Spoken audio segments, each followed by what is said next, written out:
It was late at night at City Hospital. Most patients were sleeping, and the halls were empty and quiet.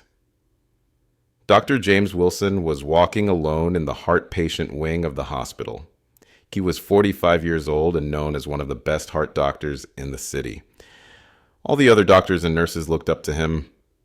Everyone trusted him because of his friendly smile and gentle way of talking to patients. His black hair was starting to turn gray at the sides, which made him look even more trustworthy. He stopped in front of room 407. Inside, Sarah Mitchell was sleeping in her hospital bed. She was only 38 years old, much younger than most heart patients. She had just had heart surgery that morning. The surgery wasn't supposed to be complicated. Many patients had the same operation all the time. Sarah needed it because heart problems ran in her family. The machine next to her bed made steady beeping sounds, showing her heart was beating normally. Dr. Wilson stood at the end of her bed, reading her medical papers. Everything looked fine on paper, maybe too fine. At the front desk of the floor, Nurse Jenny Parker was checking on all her patients through the computer screens. Each screen showed how the patients were doing. When she looked at Sarah's screen, something didn't look right. The numbers on the screen seemed strange. She tapped the screen, thinking maybe it wasn't working properly. Then she saw Dr. Wilson going into Sarah's room again. This was the third time he had gone to see her tonight. Nurse Jenny thought this was odd because Sarah wasn't even his patient anymore. The surgery was over and Sarah just needed to rest and recover. In the room, Dr. Wilson took out a needle from his white coat pocket. "This is just normal medicine we give after surgery," he said quietly. Sarah was still sleepy from her other medicines and didn't respond. He put the needle into the tube that was giving her medicine through her arm. His hands were very steady as he pushed the medicine in. Too steady for something that was supposed to be so simple. All of a sudden, the beeping sound from the heart machine changed. It started beeping faster and faster. Sarah's eyes opened wide, and she couldn't breathe properly. She tried to grab her chest with her hands. The machine started making loud warning sounds. "Emergency! Emergency!" Dr. Wilson shouted into the hallway. His voice sounded scared, but his eyes looked calm. This was strange. Nurse Jenny ran into the room with other doctors and nurses who help in emergencies. While everyone was trying to help Sarah, no one saw Dr. Wilson put the empty needle back in his pocket. The doctors and nurses tried to save Sarah for 45 minutes. They did everything they could, but at 11:42 at night, they had to say that Sarah had died. Dr. Wilson stood by the door looking sad and worried, but something wasn't quite right about the way he acted. "These things happen sometimes," he told the upset nurses and doctors. "Sometimes patients have problems after surgery. It's not common, but it can happen." He wrote on her death paper that she died because of problems after surgery. His hands didn't shake at all while he was writing. When he left the hospital that night, he thought he had fooled everyone, but he didn't see two important things. First, there was a security camera in the parking lot that recorded everything. Second, Nurse Jenny was watching him leave. She held a piece of paper in her hand where she had written down all the strange times he had given Sarah medicine. She knew something wasn't right, and she wasn't going to let it go. That night was just the beginning. What looked like a simple death after surgery was about to turn into something much bigger. Nurse Jenny's notes would soon help uncover a truth that would shock everyone at City Hospital. The next morning, news of Sarah's death spread through the hospital. Something didn't feel right to Nurse Jenny. She couldn't sleep all night, thinking about what she had seen. While other nurses were changing shifts, she went to talk to her friend Tom, who worked in the hospital's medicine room where they keep all the drugs. "Can you check something for me?" Jenny asked Tom quietly. "I need to know what medicines were given to Sarah Mitchell last night." Tom typed on his computer and looked confused. "That's strange," he said. The computer shows Dr. Wilson took out 2 different heart medicines last night. But Sarah's papers only show 1 medicine was given to her. Jenny's heart started beating faster. She knew something was wrong. Meanwhile, Detective Lisa Martinez was sitting at her desk at the police station. She was tired from working on another case when her phone rang. It was Jenny from the hospital.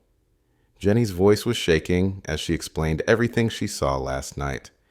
Detective Martinez had been a police officer for 15 years, and she knew when something sounded suspicious. "Don't tell anyone else about this yet," she told Jenny. "I'm coming to the hospital right now." At the same time, Dr. Wilson was at home, sitting in his big leather chair. He looked calm while drinking his morning coffee and reading the newspaper. His phone kept buzzing with messages from other doctors about Sarah's death, but he ignored them. He opened his laptop and checked his bank account. There was a new payment of $50,000 from a company called Global Health Solutions. He smiled and closed the laptop. Back at the hospital, Detective Martinez was watching the security camera videos from last night. She saw Dr. Wilson going to Sarah's room 3 times. "Show me the medicine room videos," she asked the security guard. The videos showed Dr. Wilson taking out medicines at 9:15 p.m. and 10:30 p.m., but Sarah's medical chart only showed medicine given at 9:15 p.m. Where did the second medicine go? Detective Martinez wondered. Jenny took Detective Martinez to Sarah's room, which was now empty. They looked through the trash bins and found something important: a small, empty medicine bottle hidden under other trash. The label was partly torn off, but they could still read it. It was a strong heart medicine that wasn't supposed to be given to patients after surgery. Detective Martinez decided to look into Sarah's background. Who was she? Why was she in the hospital? She called Sarah's workplace and learned something surprising. Sarah worked as an investigator for a big insurance company. Her boss said she had been working on a secret case about doctors who were stealing money from insurance companies. The boss didn't know the details, but he remembered Sarah was very worried about something she had discovered last week. The detective went back to her office and started connecting the dots. She wrote everything on her whiteboard. Sarah was investigating insurance fraud. She was worried about something she found. Dr. Wilson gave her extra medicine that wasn't recorded. Dr. Wilson got a big payment this morning. The medicine found in the trash wasn't supposed to be used. While Detective Martinez was writing, her computer made a sound. A new email arrived from the hospital's finance office. They had found something strange. Dr. Wilson had been making regular phone calls to Global Health Solutions, the same company that paid him this morning. But Global Health Solutions wasn't a real company. It was fake, just a name used to hide money. The detective looked at her whiteboard again and added one more point. Was Sarah getting too close to the truth? She picked up her phone and made a call. "This is Detective Martinez. I need a team to investigate Dr. James Wilson, and we need to look at all his patients who died in the last year. Something tells me Sarah wasn't the first one." Over the next few days, Detective Martinez dug deeper into Dr. Wilson's past. She set up a small office in an empty hospital room. Spreading papers all over a large table, she asked for files of all patients who died in the last year while under Dr. Wilson's care. The stack of files was bigger than she expected. One morning, while going through these files, she noticed something strange. 5 patients had died in the past year, all after simple surgeries, just like Sarah. All of them were young and healthy before their operations. Even more strange, all of them died at night when fewer people were around. "This can't be just bad luck," Detective Martinez said to herself. Nurse Jenny came into the detective's temporary office carrying a cup of coffee. "You need to talk to Barbara," Jenny said quietly. She used to be Dr. Wilson's regular nurse, But she asked to work in a different department 6 months ago. She never told anyone why. Detective Martinez wrote down Barbara's name and went to find her. Barbara was working in the children's wing now, helping young patients. When the detective mentioned Dr. Wilson's name, Barbara's hands started shaking. "I've been scared to tell anyone," she whispered. "6 months ago, I saw him give a patient named Mark Thompson the wrong medicine. When I questioned him about it, he got very angry. He told me I must have read the chart wrong. The next day, Mark died. Dr. Wilson said it was a heart attack, but I knew something wasn't right. I asked to transfer departments the next week." Meanwhile, Dr. Wilson was getting nervous. He noticed Detective Martinez talking to hospital staff. He saw her temporary office with all the files. One evening, he tried to sneak into her office to look at her investigation notes, but a security guard was watching the room. Dr. Wilson pretended he was just walking by. That same night, Detective Martinez found something big. She was looking through Sarah's personal things that her family had brought from her home. In Sarah's laptop, hidden in a folder called Family Photos, she found files about insurance fraud. Sarah had been investigating doctors who were getting paid to prescribe expensive medicines that patients didn't need. The insurance companies would pay for these medicines, and the doctors would get secret payments from fake companies. The biggest name in Sarah's files was Dr. James Wilson. According to her notes, he had received over $500,000 in the past year from different fake companies. Sarah had written in her notes, "Meeting with Dr. Wilson next week to ask about payments. Need to be careful." Detective Martinez called Jenny and Barbara to her office. "I need your help," she said. "We need to check Dr. Wilson's phone records from the hospital." Jenny used her computer access to pull up the records. They found dozens of calls to numbers in different countries, all made late at night from the hospital phones. Barbara remembered something else. "Wait," she said. Every time a patient died, Dr. Wilson would make a phone call right after. He always went to the same empty office on the 3rd floor to make these calls. He thought nobody noticed, but I used to see him when I was working late. Detective Martinez called the police tech team. "I need cameras and listening devices installed in that 3rd floor office immediately," she ordered. "And I need them hidden where nobody can see them." Just then, Jenny's phone buzzed. It was a text message from another nurse. Dr. Wilson just took over caring for a new patient. Young woman, simple heart surgery scheduled for tomorrow morning. The 3 women looked at each other with worry. They knew they had to act fast, or another patient might die. "We're not going to let him hurt anyone else," Detective Martinez said firmly. "But we need to be smart about this. If we scare him now, we might lose our chance to prove what he's been doing. Tomorrow, we set our trap."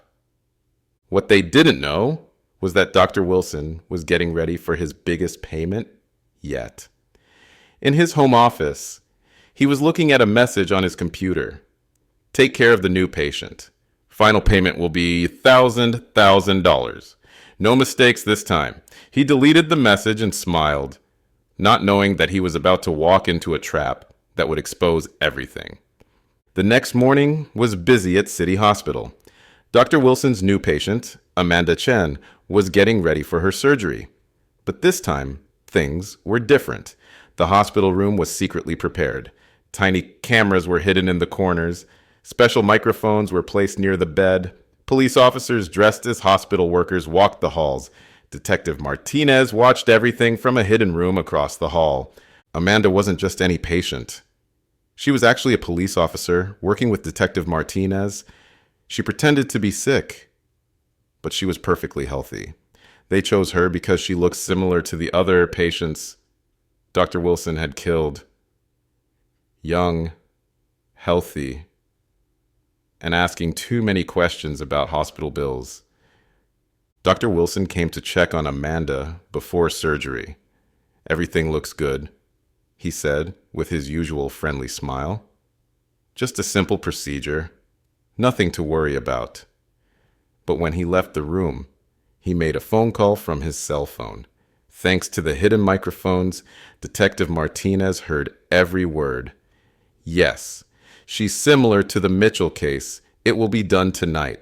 Same payment as before. The surgery went normally because too many people were watching. Dr. Wilson couldn't do anything suspicious during the day.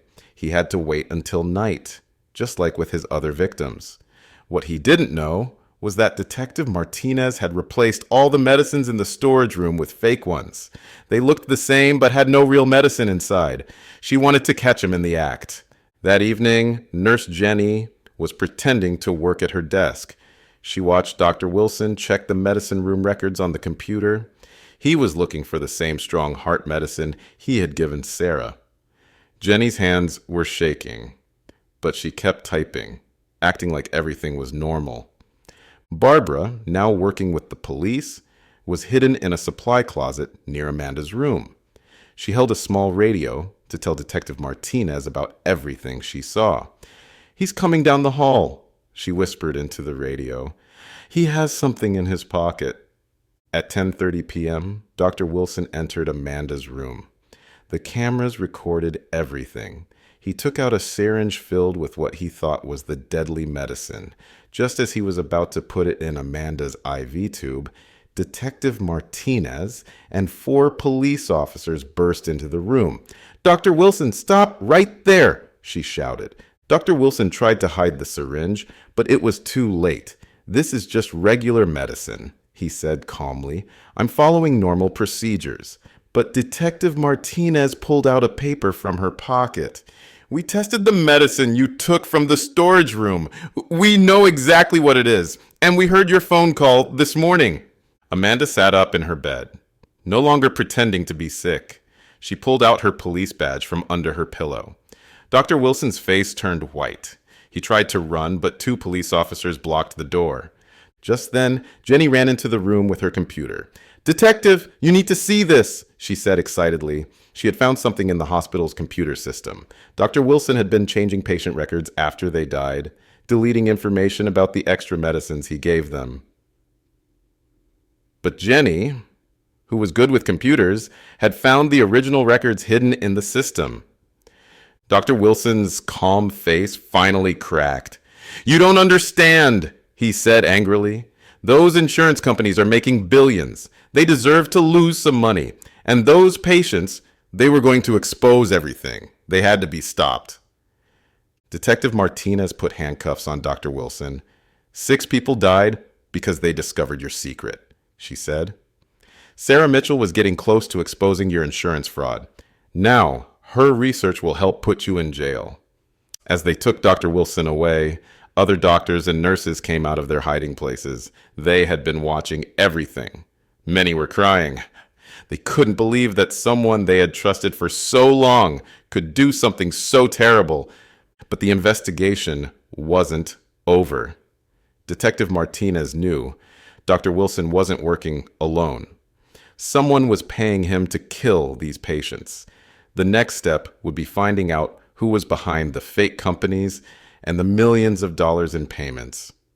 The trap had worked perfectly, but this was just the beginning of a much bigger case. The next few days were very busy at the police station. Dr. Wilson sat in a small interview room, wearing an orange prison jumpsuit instead of his usual white doctor's coat. He refused to talk at first, just staring at the wall. But Detective Martinez had a plan. She started laying out papers on the table one by one. "Let me show you what we found in your house," she said calmly. The police had searched Dr. Wilson's home and discovered a hidden safe behind a painting in his office. Inside were letters, bank statements, and a small black notebook. The notebook was full of names, not just patients' names, but names of other doctors from different hospitals. "You're not the only one, are you?" Detective Martinez asked. "There are more doctors doing the same thing at other hospitals." Dr. Wilson's hands started shaking. She could see he was getting nervous. Meanwhile, Jenny and Barbara were helping the police go through hospital records on the computer. They found something shocking. Some of the medicines Dr. Wilson ordered never went to real patients. Instead, these expensive medicines were being sent to fake addresses. The insurance companies were paying thousands of dollars for each medicine, but the medicines were disappearing. Detective Martinez brought these new findings to Dr. Wilson. The insurance companies paid $5,000 for each of these medicines, she explained. But we know you sold them for $10,000 to people who couldn't get them legally. That's why you needed Sarah Mitchell and the others to stay quiet. They were finding out about your medicine-selling business. Finally, Dr. Wilson started talking. "You don't understand how it works," he said quietly. "There's a group called the Network. They run everything. They find doctors who need money, doctors with gambling debts, divorced doctors paying alimony, doctors with expensive lifestyles. They offer to help us make extra money." He explained how the network worked. First, they asked doctors to prescribe expensive medicines that patients didn't need. Then they started asking for bigger things, like selling medicines illegally. If any patients or hospital workers got suspicious, the network would pay the doctors extra money to take care of the problem. "How did you choose which patients to kill?" Detective Martinez asked. Dr. Wilson looked down at his hands. "The network chose them. They told us which patients were getting too close to the truth. Sarah Mitchell wasn't the first. There are others at different hospitals too." In another room at the police station, tech experts were going through Dr. Wilson's phone and computer. They found encrypted emails between him and someone called the coordinator. This person gave Dr. Wilson instructions about which patients to target and how much money he would get. Detective Martinez called a big meeting with police officers from other cities. "This is bigger than we thought," she told them. "We need to check every hospital where these doctors work. The network has people everywhere." Back at City Hospital, things were starting to change. The hospital director set up new rules for checking medicines. Every medicine had to be approved by 2 different nurses. Security cameras were installed in all medicine storage rooms. Most importantly, they started a new system where patients could report suspicious charges on their hospital bills without fear. But the biggest break in the case came from an unexpected place. Sarah Mitchell's family was cleaning out her apartment when they found something hidden inside her old laptop case. It was a small recording device. Sarah had been secretly recording her conversations with Dr. Wilson. On the last recording, made just 2 days before she died, Dr. Wilson could be heard talking about the network and their plans. Detective Martinez listened to the recording with tears in her eyes. "Even after she died, Sarah helped us catch him," she said to Jenny and Barbara. "Now we can use this recording to find everyone involved." The investigation was getting bigger every day. More doctors were being arrested. More fake companies were being discovered. But the network's leaders were still out there somewhere. And Detective Martinez wasn't going to stop until she found them all. News about Dr. Wilson and the network spread quickly through all the local hospitals. Every day, more people came forward with information. Detective Martinez's office was full of boxes with files and letters. Her phone kept ringing with calls from doctors and nurses from different cities who wanted to tell their stories. One morning, a nervous-looking doctor named Robert Chen came to see Detective Martinez. He was shaking as he sat down. "I need to confess something," he said. "I worked with the network too, but I never killed anyone. I couldn't do it.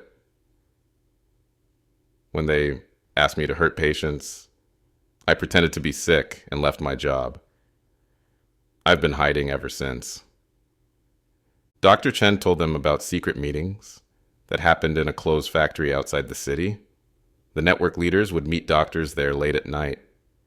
They wore masks and used fake names. "But I remember one thing," Dr. Chen said. "The leader, they called him the director. He had a strange gold ring with a snake design. I saw it when he handed me my first payment." Detective Martinez quickly called Amanda, the police officer who had pretended to be a patient to catch Dr. Wilson. "We need to set up another trap," she said, "but this time it's going to be much bigger." They made a plan. Dr. Chen would contact the network. He would tell them he was ready to work again and needed money. The network, always looking for more doctors, agreed to meet him at the old factory. But this time, the factory wouldn't be empty. Police officers spent 3 days preparing the factory. They hid cameras in broken windows and old machinery. They put microphones under rusty tables. Officers dressed as homeless people watched the building day and night. Detective Martinez and her team waited in a van nearby, checking all their equipment. The night of the meeting came. Dr. Chen wore a tiny hidden camera in his coat button. He drove to the factory in his old car, just like he used to do. Inside, 5 people in masks waited for him. They sat at a long table, with the director in the middle, wearing an expensive suit and that special gold ring. "Welcome back, Dr. Chen," the director said in a deep voice. "We heard you had some problems with our work before. Are you sure you're ready now?" Dr. Chen nodded, trying to stay calm. The director started explaining their new plans. More fake prescriptions, more illegal medicine sales, and more silencing people who asked questions. Just then, the director got a phone call. His face changed as he listened. "Someone followed Dr. Chen here," he shouted. "It's a trap." The men in masks jumped up and ran toward different doors. But when they opened the doors, police officers were waiting everywhere. The director tried to run up some old stairs, but Amanda was waiting at the top. She pointed her gun at him. "Don't move," she shouted. When other officers removed his mask, everyone was shocked. The director was actually Richard Maxwell, the head of the biggest insurance company in the state. He had been using his position to help the network steal millions of dollars. Back at the factory floor, Detective Martinez was looking through papers the men had left behind. She found lists of doctors they worked with, records of money they stole, and names of people they had killed. Sarah Mitchell's name was on one of those lists. The most shocking thing was how big the network really was. They had doctors working for them in 50 different hospitals. They had stolen more than $100 million through fake prescriptions and illegal medicine sales. And they had killed 28 people who had discovered their secret. Later that night, Detective Martinez visited Sarah's family. She told them everything they had found. "Sarah didn't die for nothing," she said, holding Sarah's mother's hand. "Because of her work, we found all these people. She saved many lives by exposing the network, even though she lost her own." But there was one more surprise waiting. In the director's phone, they found a video. It showed another group of people, even bigger than the network, working in other countries. Detective Martinez looked at her team. "Our work isn't done yet," she said. "This is just the beginning of something much bigger." 2 weeks after catching the director, Detective Martinez was sitting in a special meeting room at FBI headquarters in Washington, D.C. She spread out all her evidence on a large table: Dr. Wilson's black notebook, the director's phone, Sarah's recordings, and pictures from the factory raid. FBI agents from different departments listened carefully as she explained everything. "This isn't just about one hospital or one city anymore," she said, pointing to a big map on the wall. Red dots showed all the places where the network had been active. "But look at this." She played a video they found on the director's phone. It showed meetings in other countries, fancy hotels in London, private clubs in Dubai, and secret offices in Tokyo. At each place, people in expensive suits were making deals about medicines and money. Meanwhile, back at City Hospital, Jenny and Barbara were helping the FBI check computer records. They found something interesting. The fake medicines weren't just disappearing. They were being sent to rich people in other countries who wanted to buy medicines that weren't legal in their countries. The network was making even more money this way. One morning, Detective Martinez got an exciting phone call. A nurse in London had seen the news about the network on TV. "The same thing is happening at our hospital," the nurse said. "We have doctors who get mysterious payments. Patients who ask questions suddenly get very sick. I've been keeping notes, just like your nurse Jenny did. The FBI set up a special team to work with police in other countries. They called it Operation Clean Medicine. Detective Martinez was put in charge because she knew the network better than anyone. They set up a command center where they could talk to police all over the world at the same time. Amanda, still working undercover, was sent to London to help the police there. She pretended to be a rich American looking to buy illegal medicines. Through hidden cameras in her glasses, the FBI watched as she met with doctors who worked for the network. These doctors didn't know their leaders had been caught in America. They told Amanda about their plans to expand to more hospitals. Back in prison, Dr. Wilson heard about the international investigation. He decided to help the police to try to get a shorter prison sentence. The network has a special computer system, he told Detective Martinez. Every doctor who works for them has a secret password. I can help you get in. Using Dr. Wilson's password, FBI computer experts found thousands of secret files. They learned that the network had started 10 years ago. A group of corrupt hospital administrators and insurance company bosses had met on a private island. They made a plan to steal money from the healthcare system. Year after year, they added more doctors, more hospitals, and more countries to their plan. Sarah Mitchell had discovered this history just before she died. In a hidden folder on her laptop, the police found pictures from that first meeting on the island. She had been very close to exposing everything. Sarah was an incredible investigator, Detective Martinez told her team. She found in 1 year what police couldn't find in 10 years. The investigation kept growing. Police in London arrested 12 doctors. In Dubai, they found 3 warehouses full of illegal medicines. In Tokyo, they discovered banks helping the network hide money. Every arrest led to more information, more names, and more crimes. One evening, while looking through the director's papers, Detective Martinez found something that gave her chills. The network was planning to start selling fake medicines, pills and injections that looked real, but had no real medicine inside. They were going to sell these fake medicines to hospitals in poor countries. Thousands of sick people could have died. We have to stop them before they can start this plan, Detective Martinez told the FBI team. We're not just solving murders anymore. We're preventing them. She looked at Sarah's picture on her desk. This is exactly what Sarah would have wanted us to do. The next day, police in 30 different countries got ready to move. They had arrest warrants for more than 200 people. Operation Clean Medicine was about to become the biggest healthcare fraud takedown in history. Operation Clean Medicine began at exactly 6 a.m. in every time zone around the world. Detective Martinez watched from the FBI command center as reports came in from different countries. On a huge screen in front of her, green lights lit up every time police made an arrest. In London, police arrested 5 doctors during their morning hospital rounds. One doctor tried to run away through the emergency room, but Amanda was waiting by the door. She had been watching him for weeks. In his office, they found boxes of fake medicine ready to be shipped to poor countries.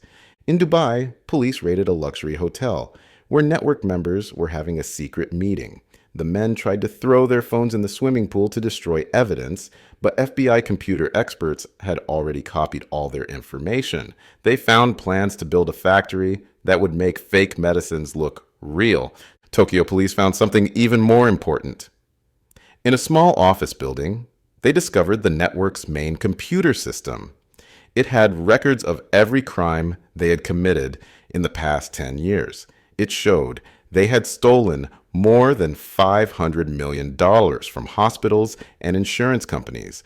Worse, they found a list of 50 more people they were planning to kill because these people were getting too close to the truth. Back at City Hospital, Jenny and Barbara were helping new nurses learn about the warning signs they had noticed with Dr. Wilson. Look for doctors who come to the hospital at strange hours, Jenny explained. Watch for medicines that disappear without proper records. And most importantly, listen to patients when they say something doesn't feel right. Sarah's parents were invited to the hospital to see the changes their daughter's death had caused. The hospital created a new Sarah Mitchell safety system where anyone could report suspicious activities without fear. They put Sarah's picture in the main lobby with a plaque that read, "She gave her life to protect others. Her courage made our hospital safer." Detective Martinez got another important call from Paris. Police there had caught someone called the Teacher, a person who taught doctors how to kill patients without getting caught. He had trained Dr. Wilson and many others. When they arrested him, he was giving a secret class to 20 doctors from different countries. All of them were arrested too. The biggest surprise came from Switzerland.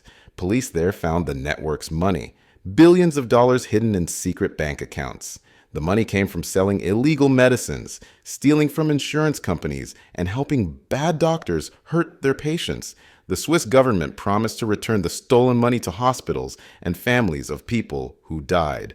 One morning, Detective Martinez visited Dr. Wilson in prison. "Did you know how big this really was?" she asked him. Dr. Wilson looked much older now, his face tired and sad. "At first, I thought it was just about making extra money," he said quietly. "But then I realized I was part of something terrible.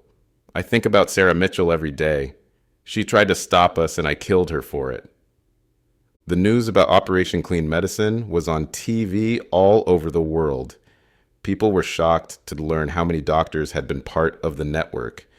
But they were also amazed at how Sarah Mitchell, a young insurance investigator, had started the investigation that brought down this huge criminal organization.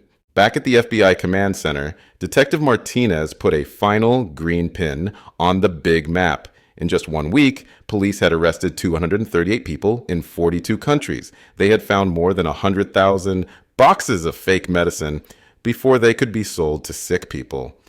And most importantly, they had saved the lives of the 50 people the network was planning to kill. That evening, Sarah's mother gave a speech at City Hospital. "My daughter believed that one person could make a difference," she said, crying. "She was right. Because of her, hospitals everywhere are safer now. Because of her, the network can't hurt anyone else. My Sarah didn't die for nothing. She died to save others." But even as people celebrated these arrests, Detective Martinez knew there was more work to do. In the teacher's computer, they had found messages about another criminal group, even bigger than the network. They called themselves the Foundation, and they were doing something even worse than selling fake medicines.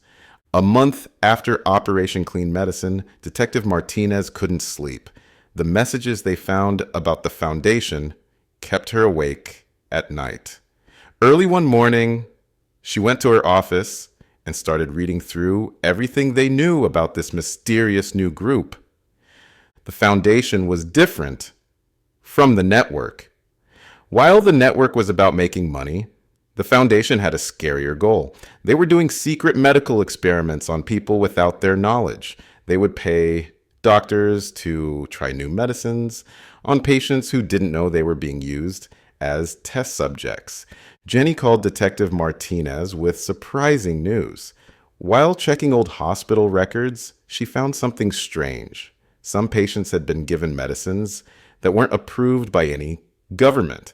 These medicines were marked as vitamin shots in their files, but they were actually experimental drugs. Dr. Wilson had helped with these experiments before he started working with the network. "I remember those patients," Barbara said when she heard about this. "They would come in for simple treatments, but would get very strange side effects. When they complained, Dr. Wilson told them it was just stress or anxiety.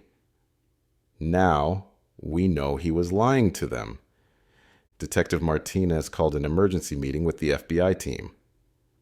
"The Foundation is worse than the network," she explained. "They're using sick people like laboratory rats. They test dangerous new medicines on them without telling them. Some people got very sick. Some even died, but their families don't know why." Amanda, who was back from London, had found more proof. In Dr. Wilson's house, hidden behind some books, she discovered a tablet computer. It had emails about the Foundation's experiments. They were testing medicines for a new disease that doctors thought might spread around the world soon. Instead of testing these medicines safely, they were secretly trying them on regular patients. The foundation had members in many important places. Some worked in big drug companies, others were hospital directors. A few were even government workers who were supposed to check if medicines were safe. They all worked together to keep their experiments secret. Detective Martinez decided to talk to one of Dr. Wilson's patients who had survived these secret tests. Mary Thompson was a kind, older lady who had come to the hospital for hip surgery last year. They told me I was getting normal pain medicine, Mary said, crying. But I got so sick, my hair fell out. I couldn't sleep for months. Now I know I was just a test subject to them. The FBI team made a plan. They would need help from doctors who could prove these experiments were dangerous. They also needed people who could understand the complicated medical papers the Foundation had written. Most importantly, they needed to find more patients who had been tested on without knowing. Sarah's old computer gave them another important clue. She had found pictures of the Foundation's secret laboratory. It was hidden in an old building that looked abandoned from outside. But inside, doctors were making new medicines and testing them on people who thought they were getting normal treatments. Jenny and Barbara helped create a list of strange things doctors should watch for. Medicines with no labels or weird names. Patients getting sicker in unusual ways. Doctors asking nurses not to write down certain medicines in patient files. Secret meetings about special treatments. Patients being chosen for tests even when they didn't need medicine. One day, Detective Martinez got an urgent call. A doctor in Canada had found something scary. The Foundation was planning their biggest experiment yet. They were going to test a dangerous new medicine on hundreds of people in many hospitals. They were calling it Operation New Dawn. "We have to stop them," Detective Martinez told her team. "But this time, we need to catch them in the act. We need proof that they're hurting people on purpose." She looked at Sarah's picture on her wall. Sarah died trying to protect patients from the network. Now, we have to protect them from something even worse. The team began planning their biggest operation yet. This time, they weren't just fighting criminals who wanted money. They were fighting people who thought it was okay to use sick people for experiments.